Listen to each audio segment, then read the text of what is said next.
graders! Good to see you here again reading Harry Potter. We are still on chapter 16, The Chamber of Secrets. We just figured out some super important information last time that we read. In Hermione's hand, remember, she's still petrified. Harry found a note that said and talked about a ancient monster called the basilisk, which is a giant snake.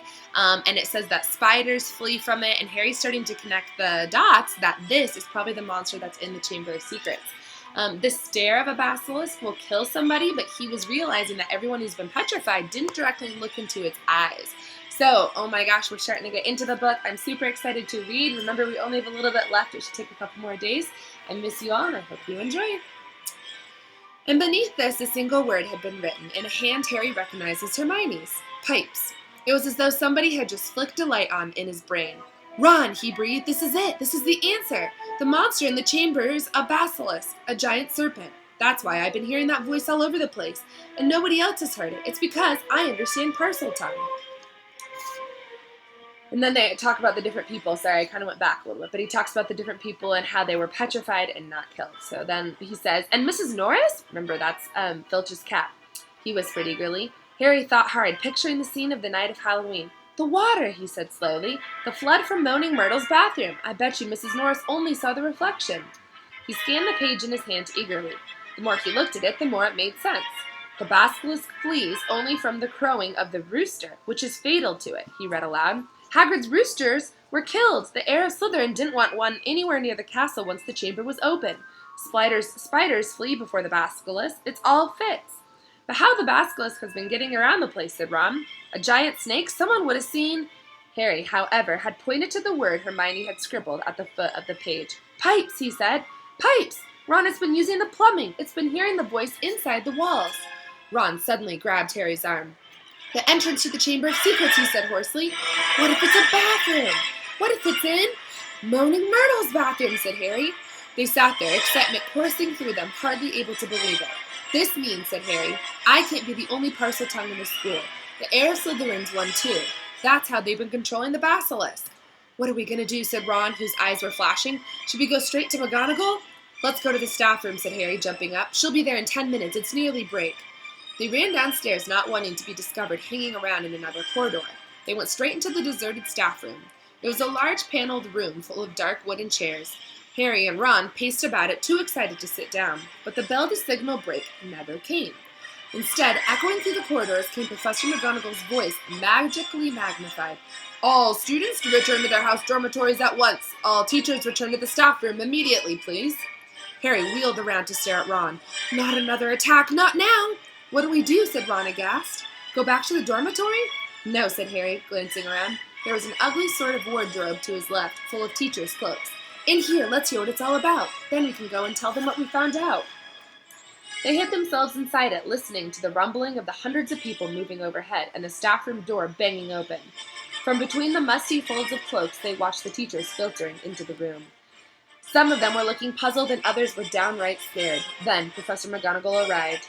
It has happened, she said. She told the staff room silently. A student has been taken by the monster, right into the chamber itself. Professor Flitwick let out a squeal.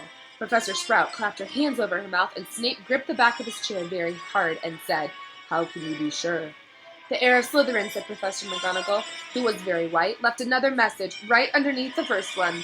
Her skeleton will lie in the chamber forever. Professor Flitwick burst into tears. Who is it? Said Madame Hooch, who had sunk weak-kneed into a chair. Which student? Ginny Weasley, said Professor McGonagall. Harry felt Ron slide silently down onto the wardrobe floor beneath him.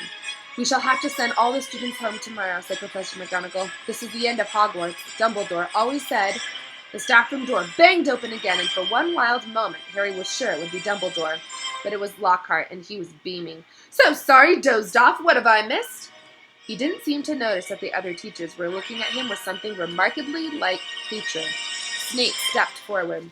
Just the man, he said. The very man. A girl's been snatched by the monster, Lockhart, taken into the Chamber of Secrets itself. Your moment has come at last. Lockhart blanched. That's right, Gilderoy, chipped in Sprout. Weren't you saying just the other night that you've known all along where the entrance to the Chamber of Secrets is? I, sputtered Lockhart. Yes, didn't you tell me you were sure you knew it was inside it? piped up Professor Flitwick. Did I? I don't recall. I certainly remember you saying you were sorry you hadn't had a crack at the monster before Hagrid was arrested, said Snape. Didn't you say that the whole affair had been bungled and that you should have been given a free reign of the realm first? Lockhart stared around at his stony-faced colleagues. I really never. You may have misunderstood. We'll leave it up to you then, Gilderoy, said Professor McGonagall.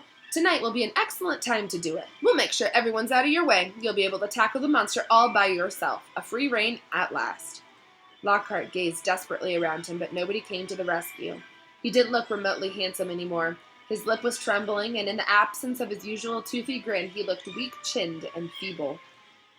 Very well, he said. I'll be in my office getting ready. And he left the room. Right, said Professor McGonagall, whose nostrils were flared. That's got him out from under our feet. The heads of houses should go and inform their students what has happened. Tell them the Hogwarts Express will take them home first thing tomorrow. Will the rest of you please make sure no students have been left outside their dormitories? The teachers rose and left at once. It was probably the worst day of Harry's entire life. He, Ron, Fred, and George sat together in the corner of the Gryffindor common room, unable to say anything to each other. Percy wasn't there. He had gone to send an owl to Mr. and Mrs. Weasley, then shut himself up in his dormitory. No afternoon ever lasted as long as that one, nor had Gryffindor Tower been so crowded, yet so quiet. Near sunset, Fred and George went up to bed, unable to sit there any longer. She knew something, Harry, said Ron, speaking for the first time since they had entered the wardrobe in the staff room. That's why she was taken. It wasn't some stupid thing about Percy at all. She found out something about the Chamber of Secrets. That must be why she was... Ron rubbed his eyes frantically. I mean, she was pure blood. There can't be any other reason. Harry could see the sun sinking blood red below the skyline. This was the worst he had ever felt. If only there was something they could do. Anything. Harry, said Ron, did you know there's a chance that she's, not. Harry didn't want to say. He couldn't see how Ginny could still be alive. Do you know what? Said Ron. I think we should go and see Lockhart. Tell him what we know. He's going to try and get into the chamber. We can tell him what we think it is and tell him it's a basilisk in there. Because Harry couldn't think of anything else to do, and because he wanted to be doing something, he agreed. The Gryffindors around him were so miserable and felt so sorry for the Weasleys that nobody tried to stop them as they got up, crossed the room, and left through the portrait hole. Darkness was falling as they walked down to Lockhart's office. There seemed to be a lot of activity going on inside it. They could hear scraping, thumps, and hurried footsteps. Harry knocked, and there was a sudden silence from inside. Then the door opened the teeniest crack, and they saw one of Lockhart's eyes peering through. Oh, Mr. Potter, Mr. Weasley, he said, opening the door a bit wider. I'm rather busy at the moment, if you would be quick. Professor, we've got some information for you, said Harry. We think it'll help you. It's not terribly... The sight of Lockhart's face, they could see, looked very uncomfortable. All right. He opened the door and they entered. His office had almost been completely stripped. 2 large trunks stood open on the floor. Robes, jade green, lilac, midnight blue, had been hastily folded into one of them. Books were jumbled untidily into the other. The photographs that had covered the walls were now crammed into the boxes on his desk. Are you going somewhere? Said Harry. Yes, said Lockhart, ripping a life-size poster of him upsell from the back door as he spoke and starting to roll it up. Urgent call, unavoidable, got to go.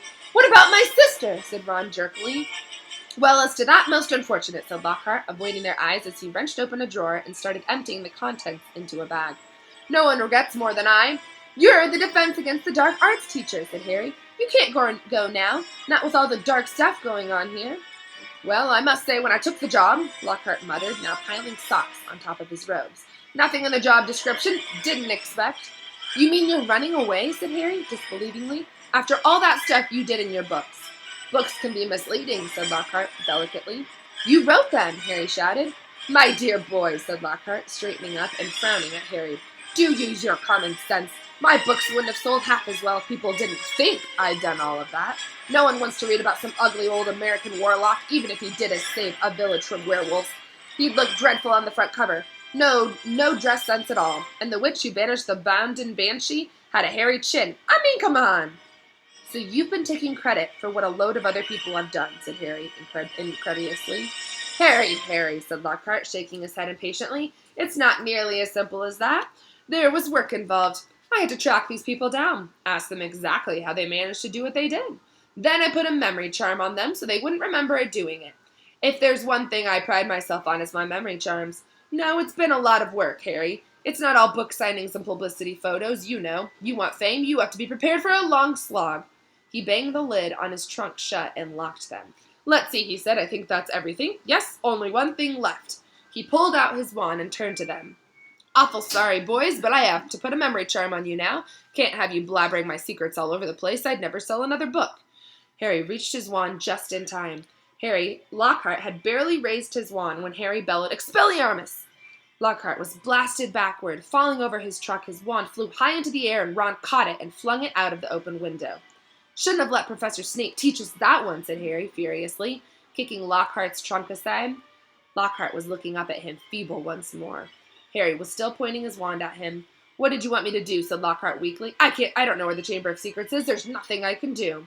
You're in luck, said Harry, forcing Lockhart to his feet at wand point. We think we know where it is, and what's inside it. Let's go. Woo! Guys, we are stopping there. So a student, Ginny Weasley, has been taken into the Chamber of Secrets. We now know by the monster, a basilisk.